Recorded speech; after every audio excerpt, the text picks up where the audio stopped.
Hello, this is the second part of the Flying Pikachu drawing. Okay, so if you didn't watch, you might want to watch the drawing first. Okay, you see I'm drawing on top with a darker pen, so that it'll look better when you color. And you're just sketching, you don't have to do this. You can if you want to, but it looks better this way, and it's easier to color.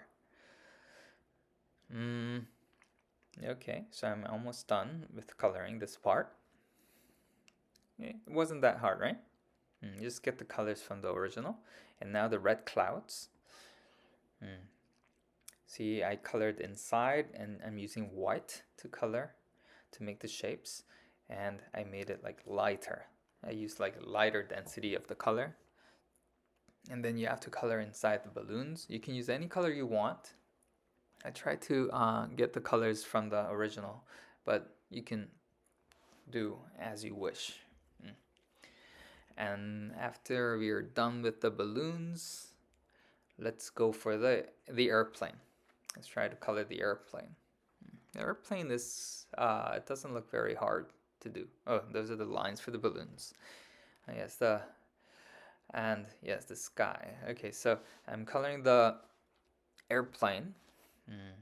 So it's a little different in color. It looks like it's the same, but if you look carefully, they all have different shades.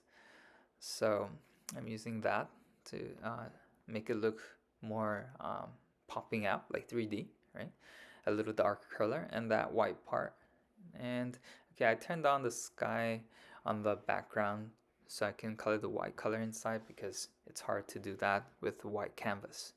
Okay, and then I have to draw the clouds. Okay, to do that, I'm just drawing the outlines and coloring the inside white, outside sky blue, and I'm using white and to like get the cloud out and sky blue inside to show that it's kind of transparent. And you can use the smudge as well to make it more natural. Thank you for watching.